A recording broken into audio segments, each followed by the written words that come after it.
Hello प्यारे बच्चों, उम्मीद करते हैं आप सभी बेहतर होंगे और आप सभी का वार्षिक मूल्यांकन परीक्षा 12 मार्च को होने वाला पेपर सामाजिक विज्ञान का हम लोग पेपर का आज करने वाले हैं।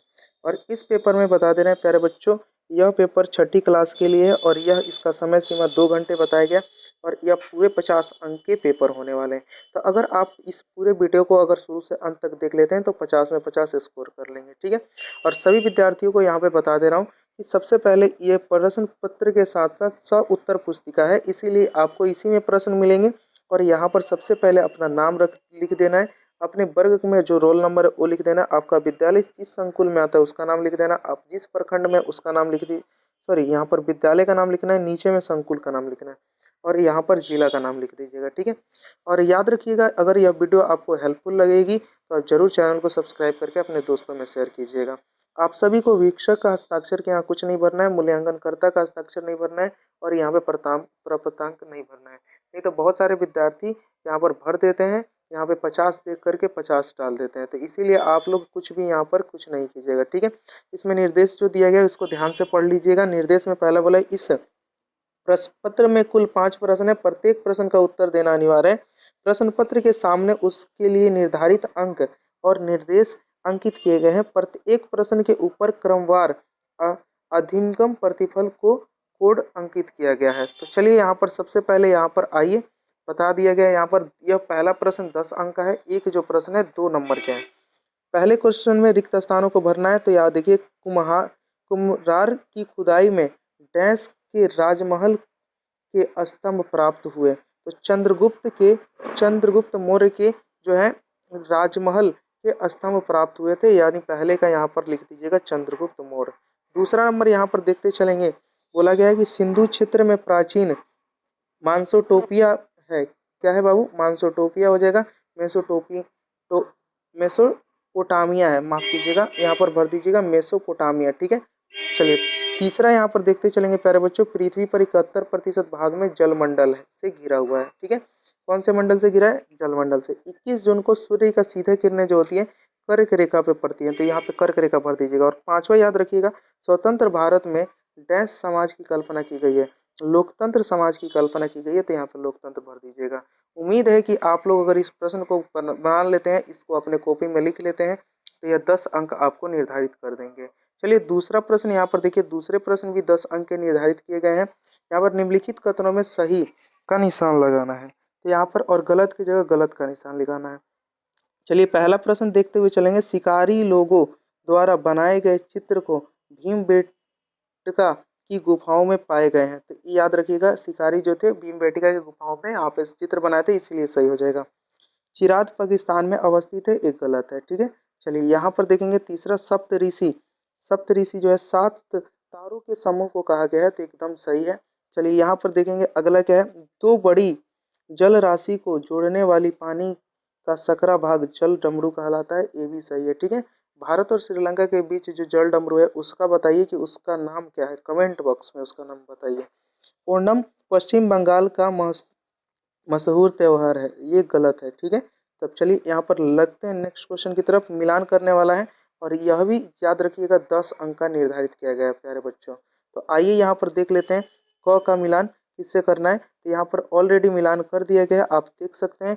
पहले का मिलान तीसरे के साथ कर दिया गया। पैसरा जो है मुंगेर में है, मेहरगढ़ जो है पाकिस्तान में है, वाल्मीकि नगर जो है बिहार के पश्चिम बंगाल में है, वरुण जो है एक ग्रह है, ओणम जो है वो केरल में है। तो यहाँ तक आप सभी इसका मिलान कर लेंगे, ठीक है। और यहाँ से आपके 30 नंबर प्राप्त हो जाएंगे। चौथे नंबर प्रश्न की तरफ बढ़ते हैं और इसको एक बार कॉपी में लिख लीजिएगा। दिए गए प्रश्न को 25 से 30 शब्दों में उत्तर देना है।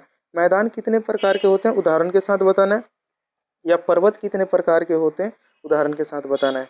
तो या करके यहाँ पर दिया है, यानी दोनों में से कोई एक प्रश्न बता देंगे तो 5 अंक मुझे मिल जाएंगे। तो आइए यहाँ पर आप सभी जानते हैं पर्वत 3 प्रकार के होते हैं, वलित पर्वत, भ्रंशुत्तव पर्वत, ज्वालामुखी पर्वत। यहाँ पे वलित जो है हिमालय तथा अल्सवलित पर्वत है। यहाँ पर लिखा गया है कि भ्रंशुत्त पर्वत जो है जब कोई बहुत बड़ा भाग टूट जाता है तो भ्रंशुत्त पर्वत। ज्वालामुखी पर्वत क्या होता है, ज्वालामुखी पर्वत के ज्वाला जो होती है बढ़ती क्रियाओं के कारण बनते हैं, ठीक है। और वलित पर्वत जो होता है हिमालय और अल्प्स वलित पर्वत होते हैं। चलिए यहाँ पर आप लिख लीजिएगा। दूसरा प्रश्न यहाँ पर दिया गया कि भीमराव अंबेडकर, ये भी 5 अंक के निर्धारित किए गए हैं, 2 में से कोई एक बना लेना है। भीमराव अंबेडकर के प्रमुख कार्यों की बारे में लिखना है, या संविधान, भारतीय संविधान में प्रस्तावना में किन किन चीज़ों को स्वतंत्रता की चर्चा की गई है। तो यहाँ पर लिख सकते हैं यहाँ पर कि डॉक्टर भीमराव अंबेडकर दलित परिवार यानी हरिजन समाज के बौद्ध आंदोलन से प्रेरित किया और अछूतों दलितों यानी हरिजनों को सामाजिक भेदभाव के विरुद्ध अभियानों चलाया और श्रमिकों, किसान, महिलाओं के अधिकारों का समर्थन भी किया और स्वतंत्र भारत के प्रथम विधि न्याय मंत्री, भारतीय संविधान के जनक और भारतीय गणराज्य के निर्माताओं में से एक थे। बस इतना लिख दीजिएगा। 5वां प्रश्न जो है 10 अंक का निर्धारित किया गया है, तो आप इसको लॉन्ग क्वेश्चन है और अगर ये क्वेश्चन कर लेते हैं तो आपके 40 और 10 50 अंक हो जाएंगे। देखिए क्या बोला गया, भारत के पश्चिमी हिस्से में बसे पाषाण बस्ती का नाम और उनकी विशेषताएं लिखिए। तो यहाँ पर 5वां है, या आप लिख सकते हैं दूसरा इसमें प्रश्न है, धोलावीरा क्या है और यह क्यों प्रसिद्ध है। तो आइए यहाँ पर देखते चलिएगा। यहाँ पर आप लिखेंगे धोलावीरा भारत के 2 सबसे बड़े हड़प्पा सभ्यताओं में से एक है और उपमहाद्वीप में 5वां सबसे बड़ा स्थल है और लोथल की तरह यह हड़प्पा संस्कृति के लगभग 2900 ईसा पूर्व से 1500 ईसा पूर्व तक सभी चरणों से गुजरा, जबकि अधिकांश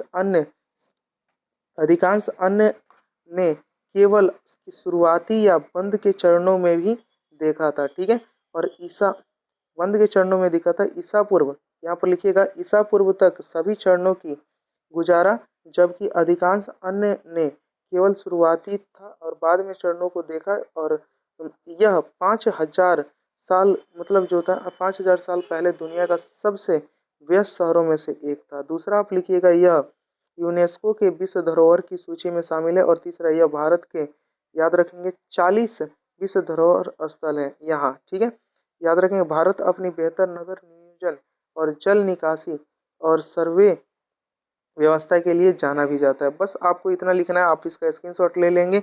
उम्मीद है कि आप सभी को यह वीडियो अच्छी लगी होगी, पसंद आया होगा तो लाइक करेंगे, चैनल पे पहली बार विजिट किया है तो चैनल को सब्सक्राइब करेंगे। इसके बाद इंग्लिश और हिंदी का पेपर आप सभी का जल्द आप सभी को अपलोड कर दिया जाएगा। उम्मीद है कि आप सभी को ये वीडियो अच्छी लगी होगी। मिलते हैं नेक्स्ट वीडियो में। बहुत बहुत धन्यवाद इस क्लास को देख